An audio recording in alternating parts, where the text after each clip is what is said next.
قومی اسمبلی اور سینٹ کے مشترکہ اجلاس میں صدر کے خطاب کے دوران اپوزیشن نے انتہائی ناروا رویہ اختیار کیا۔ وہاں پہ ہلا گلا ہوتا رہا، مچھلی منڈی بنایا گیا اس ایوان کو۔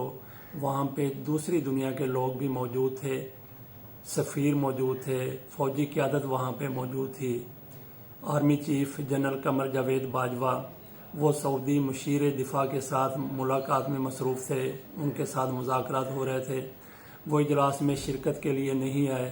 باقی پوری کی پوری فوجی قیادت وہاں پہ موجود تھی، اور یہ تمام مناظر مشترکہ اجلاس کے پوری دنیا میں براہ راست دیکھے جا رہے تھے، جس میں اپوزیشن نے وہی رویہ اختیار کیا جو ماضی میں ایک دوسرے کے صدر کے خلاف مسلم لیگ نون اور پیپلز پارٹی رویہ اختیار کرتی رہی ہے۔ چادریں پھینکی جاتی تھی، چوڑیاں پھینکی جاتی تھی، شور شرابہ کیا جاتا تھا، ایوان کو مچھلی منڈی بنا دیا جاتا تھا۔ وہ سیاسی اختلافات ان کے ذاتیات اور دشمنی تک پہنچے ہوئے تھے۔ تو آج بھی تحریک انصاف ان دونوں پارٹیوں کے سامنے ہے، جو وہاں پہ غیر اخلاقی طور پہ جو صورتحال سامنے آئی، اس کو غیر اخلاقی رویہ کہا جا سکتا ہے، بے شرمی کی انتہا کہی جا سکتی ہے۔ تو وہاں پہ اپوزیشن نے انتہائی ڈھٹائی کا مظاہرہ کرتے ہوئے ہلا گلا کیا، نعرے بازی کی، شور شرابہ کیا، جس کی قطعاً ضرورت نہیں تھی۔ صدر کیا بات کر رہے تھے؟ وہ کشمیر کی بات کر رہے تھے، لیکن اپوزیشن کو اپنی لیڈرشپ کی، اپنے ان لیڈروں کی جن پہ کرپشن کے الزامات ہیں، وہ قید و بند ہیں، جیلوں میں پڑے ہوئے ہیں، ان کے پروڈکشن آرڈر مانگ رہی تھی، نواز شریف کی رہائی کے مطالبے کر رہی تھی۔ جو کرمنل ہیں جن کی انویسٹیگیشن ہو رہی ہے، وہ جیلوں میں بند ہیں، ان کو کہا جا رہا تھا جی ان کو آپ یہاں پہ لے کے آئیں۔ یہ ان کے مطالبات تھے۔ آپ یہ مطالبات بڑے مہذب انداز سے بھی کر سکتے تھے، ہلا گلا کرنے کی اتنی ضرورت نہیں تھی۔ بہرحال مچھلی منڈی بنایا گیا صدر کی طرف سے۔ وہاں پہ بہت پاکستان کا موقف جو دنیا سننا چاہتی تھی موجودہ کشمیر کی صورتحال میں، جب وہاں پہ آج 40 روز ہو گئے ہیں، کرفیو لگا ہوا ہے، کشمیریوں کی زندگی اجیرن بنی ہوئی ہے، ان کا اپنا ہی وطن ان کے لیے عقوبت خانہ اور ٹارچر سیل بنا کے رکھ دیا گیا ہے بھارتی فورسز کی طرف سے۔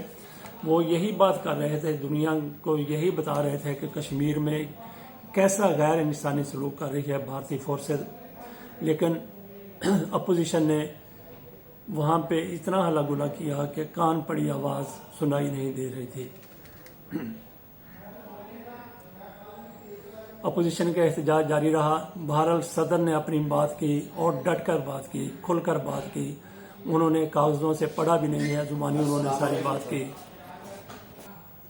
ایک ڈھٹائی ایوان کے مشترکہ اجلاس میں دیکھی گئی، دوسری بلاول بھٹو زرداری کی طرف سے دیکھی گئی۔ وہ بڑا دانشور نوجوان، دانشور اپنے آپ کو سمجھتے ہیں، اور ان کی پارٹی کے مردہ روح لوگ ایسا، اور ان کی پارٹی کے مردہ روح بابے وہ بھی ایسا ہی باور کرواتے ہیں۔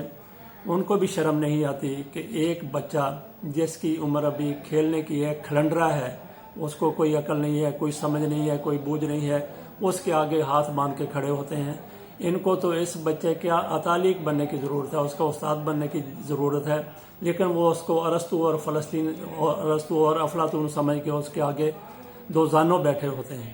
تو بلاول نے کہا، کراچی میں حکومت کی طرف سے کہا گیا کہ جس طرح کے حالات وہاں پہ ہیں، گندگی وہاں پہ پھیلی ہوئی ہے، کوڑے کرکٹ کے ڈھیر لگے ہوئے ہیں، وہاں پہ بد امنی ہے، لا قانونیت ہے، مرکز کی طرف سے کہا گیا کہ اس کو ہم اپنی کسٹڈی میں لے لیتے ہیں۔ اس پر بلاول بھٹو بولے کہ یہ سرائکستان بنانے کی بات ہو رہی ہے، سندھو دیش بنانے کی، کوئی شرم کرو، کوئی حیا کرو، اس سے کیا سندھو دیش بنے گا؟ کیا آپ سرائکستان بنائیں گے؟ کیا آپ پشتونخوا بنائیں گے؟